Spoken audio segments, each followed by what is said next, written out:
Hi guys.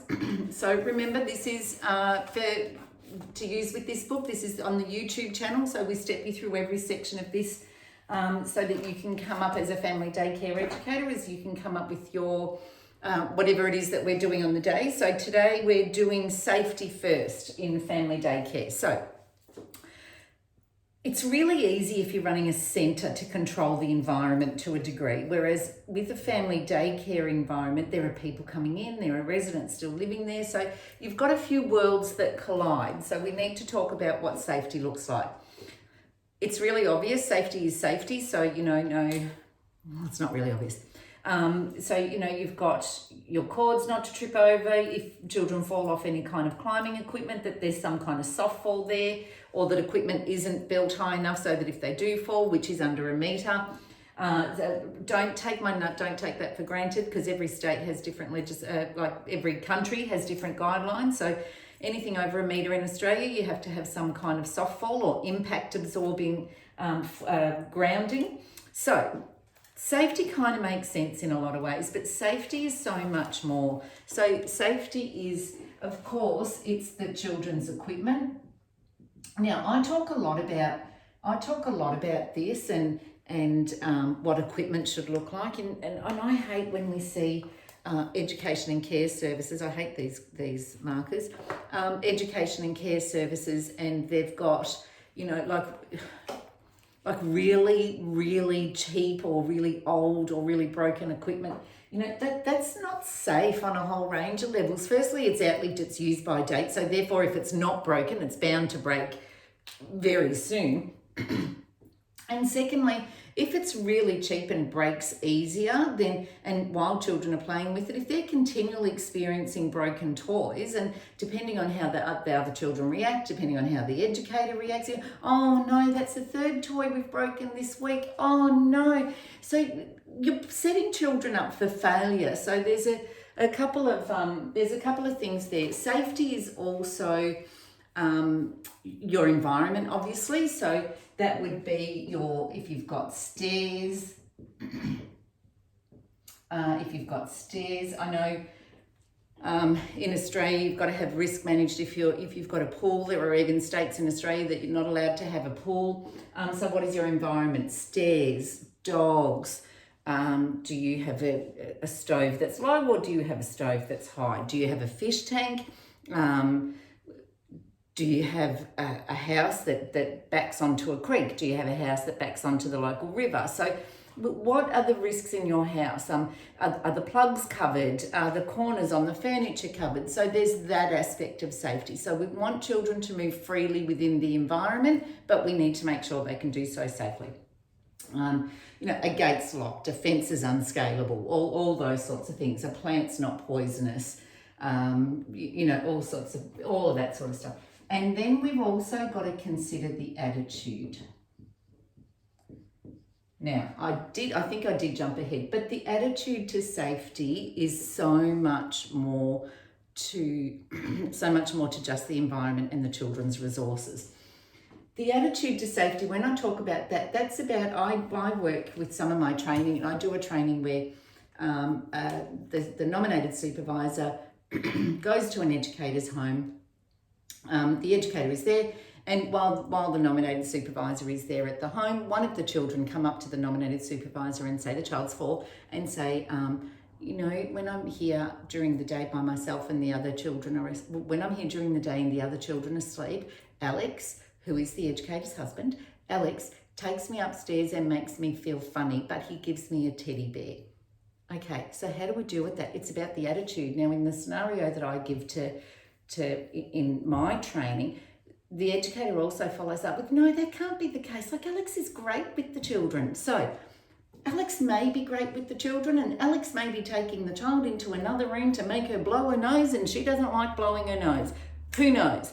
But so it's not always sinister. It's about that attitude. But the educator's attitude, by saying, oh no, Alex is great with the children, then that's, if there is something with Alex, then the educator has shut her mind to that. So it's about attitude.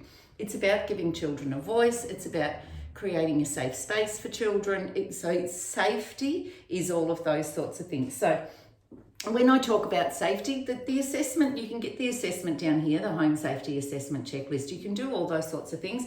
So make sure you download that. Make sure you go against, check your home off. So, you've got your home safety assessment. Yes, I've got all my plugs covered. Yes, I've got this. Yes, I've got that, whatever. Now, you know how to use a risk matrix. Okay, so I'm not going to go through it all, but you've kind of got low, medium, and high. So let's just say you've got a swimming pool, and so what's the likelihood of something going wrong? So what's the likelihood? Low, medium, or high? So it's there. So it's likely. You've got all these measures in place. It's likely. The risk is medium, maybe, let's say.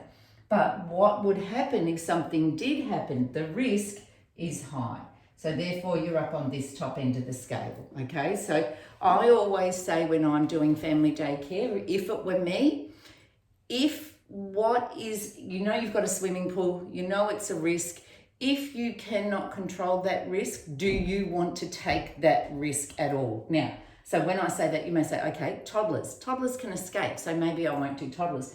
So you might decide, based on your risk assessment, you might decide only to take older children. You might decide in your policies even to take older children with swimming lessons even, if do you know what I mean? So that is your safety, how you keep your family daycare business safe, yeah? So it all comes down to you. And the attitude. So do the safety assessment. It's actually really easy. The risk matrix is really easy to do, and they're a dime a dozen online to grab a risk matrix. You can do those, but really have a think about your attitude to child safety. Like, do children have a voice? Can children come to you and say, I'm really feeling uncomfortable with this? Or do you know what signs of abuse or neglect or those sorts of things are?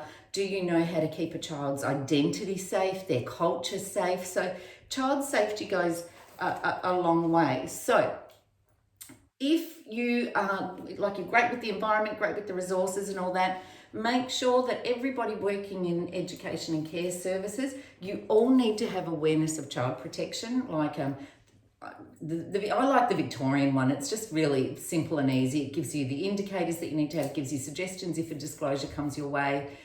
It makes you really aware of what needs to happen. So make sure you know that just in case, and make sure anybody who works with you knows that. Now, another thing about safety is making sure that all of your documentation and your records are always up to date. So if you do have an incident, make sure you have an incident report and keep that on file. Yes? Yes. Because of the nature of the business of what we do, and we are in the business of keeping children safe and making sure they get access to early childhood education. So that's one thing. The other thing that we need to do is maintain our records. So that would be records of visitors, or if you've had any assistance or anything like that, you would make sure you maintain all of those records. Yes? All right. So going back to respond to the scenario, there was a number of breaches of legislation because the educator should not have left their child unsupervised because their husband was not a registered educator assistant. So yeah, anyway. All right, so that's a by the by. So hopefully that all makes sense about your environment, your business, and how you can make your environment safe, including child protection, all those sorts of things. So again, this is what we're working through. So make sure you've got yours, and you will brainstorm it. The risk matrix. I forgot to tell you, the risk matrix is here. I'm sure of it. There it is in this book anyway. All right. So hopefully that all makes sense. So keep your book handy, and the next one we're going to be doing is assessing people at your house. So we'll be looking at that next. All right. Take it easy. Remember, any questions about getting a really safe environment for children, including equipment, trees, attitudes, whatever that is, you can always jump in here, and happy to talk to you. All right, see you soon. Bye.